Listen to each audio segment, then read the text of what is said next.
Hello and welcome back. I'm Golden Battler and this is the extra stage of Concealed the Conclusion. We start things off with some streaming for copyright points. And yeah, they're still relevant. Because this stage is basically, hey, did you know that you can press the C button to fire a Yin Yang ball? Luckily we're Marisa C, so these fairies are not a problem at all. In fact, really not much in this stage is much of a problem once you know how to deal with it. Like these enemies, they really don't even have a chance to fire, if you're powerful enough. In fact, I let them just to show you off what they do. And we're already at the mid-boss. It's Suika! This first spell here is basically just a puzzle. You need to find a solution, and then it will work pretty much every time. My strategy here revolves around the fact that Marisa C is strong enough that she only needs to dodge this pattern twice. Other shot types will have to find something else. This spell, pretty much just listen for the music, or the audio cue, and then move to the left or right. The only real trick is making sure that you have enough room to move to the side. For this last attack of hers, she shoots out a bunch of bullets randomly and then sucks them back in. My strategy is basically capture the first two spells so that I have enough Hakurei to use the Yin Yang Ball and invalidate it completely. And you need to know not to move here, because these fairies shoot directly around you. If you stay still, you will be completely safe. And we get these enemies again.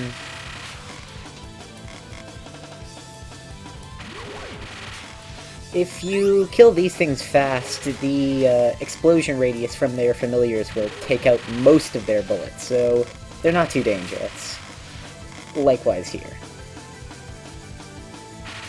And we get a little bit more of the streaming bullets again.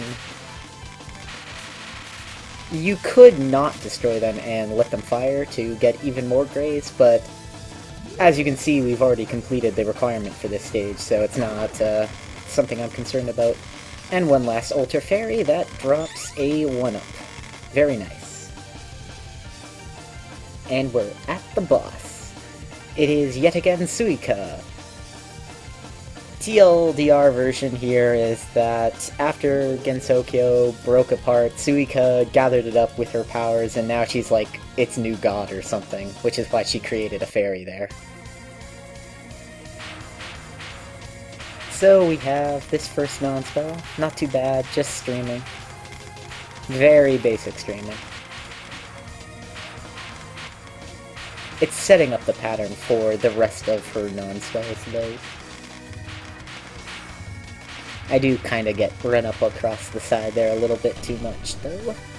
And now we have her first spell. It's basically Simon Says, also known as Fuck You for Being Colorblind. Luckily, I'm not colorblind, so this is actually possible for me.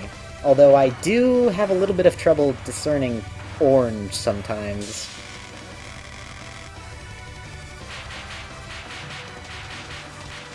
This is pretty much the same non-spell as the first, just you got those bullets to keep in mind.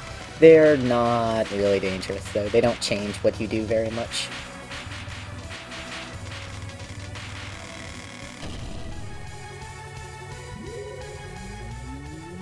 This attack can be streamed, very easily in fact, but you can also just completely invalidate it with the Yin Yang Orb, much like most of Suika's attacks.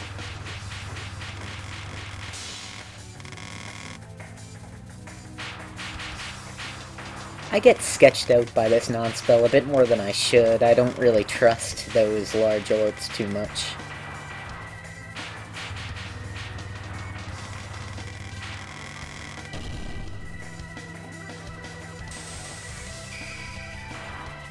You want to misdirect this sigil thingy over into the corner so that it can spawn as few bullets as possible. And then with Marissa C, I can just shotgun and end this before I have to do it a third time. You can use the Yin Yang Orb to kind of clear some bullets out, but it doesn't really react well with this pattern for some reason. It'll only clear like half the bullets out.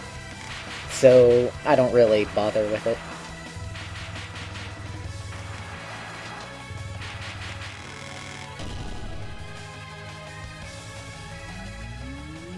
This attack is pretty fun. No real strategy involved aside from just making sure that you pay attention to as many bullets as you can. Knowing the hitboxes for those bubble bullets really helps, though. You can pretty easily invalidate this attack by just using the Yin Yang Orb over and over, but it's really not a difficult non-spell by any means, so why bother?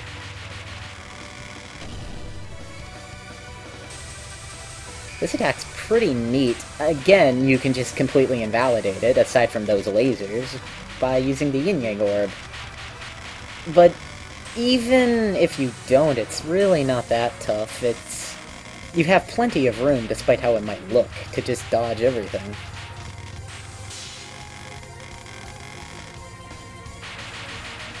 This non-spell is basically the same as the other one, just a little bit faster.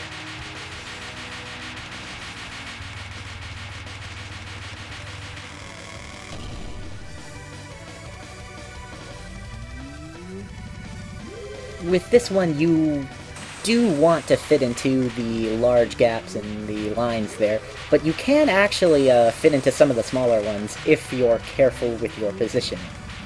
Otherwise, it's a very easy attack.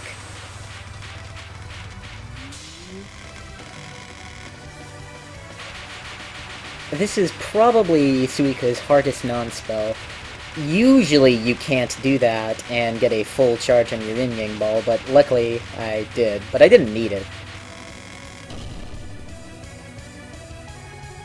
Now, this attack used to be the hardest attack in Suika's fight for me, but then one day I woke up and found it really trivial. I don't really know why that is. Once you get an understanding of the pattern and when those things fire, it becomes a lot easier. It's just something you have to drill into your head, though.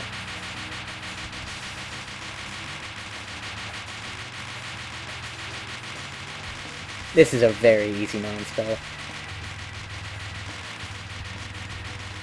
Also for last. This attack is strange and kind of luck-based. You'd think it would be like macro dodging combined with a little bit of streaming, but, I mean, there's some weird stuff with those spinning bullets going on. Like right there. How was I supposed to know I'd live there? I didn't know. I just got lucky. Kinda how it is. And we get to Suika's Survival card. For this first section, you can actually use the Hakurei Orb to invalidate it, but you have to wait a little bit longer than I did it. These bullets here transform into random bullets once they hit the square circling around Marissa. For this second section, rather, you pretty much handle it like Possessed by a Phoenix from Imperishable Night. Just go around the screen in a circle, and be careful about the square circling Suika there. It does have a hitbox, and it will kill you, especially when it expands like that. For this one, you just want to spin around and fit in between the bullets that Suika herself is firing out. Probably the easiest part of this phase. Or, easiest phase in this attack, rather. And finally, we just have some micro-dodging. You do have to be careful about your position here, because this square that's circling around you does get smaller, and it will kill you if you're not paying attention.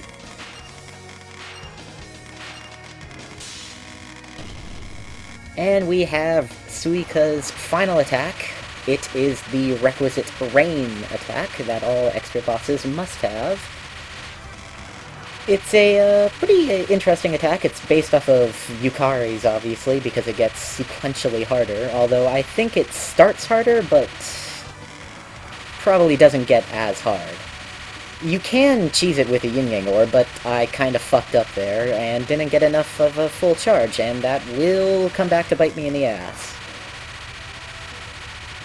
There's no real strategy here, other than just, you know, dodging as best you can. I did a pretty good job of it, I would have to say. I made some pretty slick dodges. Like right there.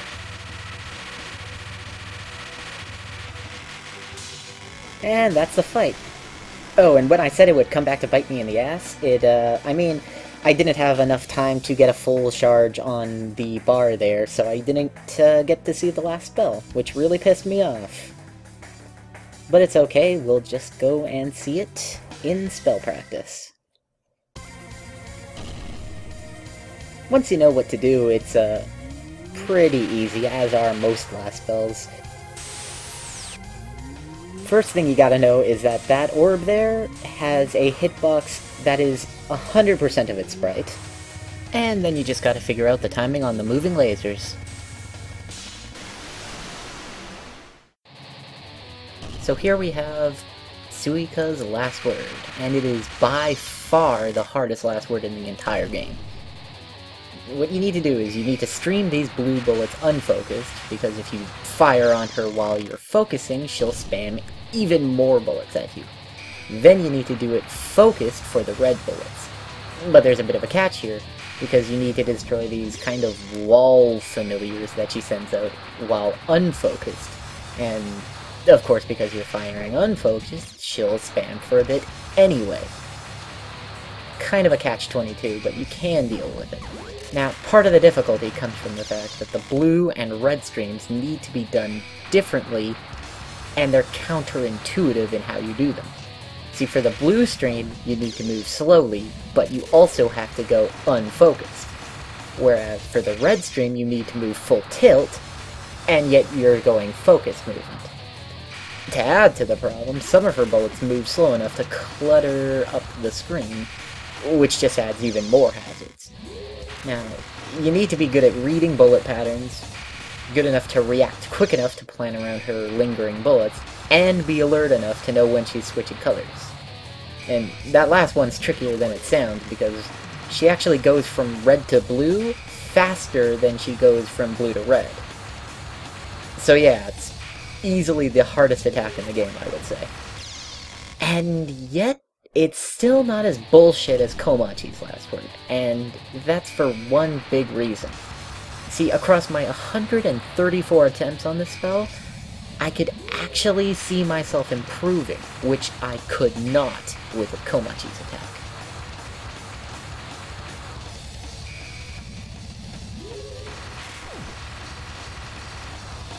And probably the best indicator of this is the fact that I did eventually manage to capture it.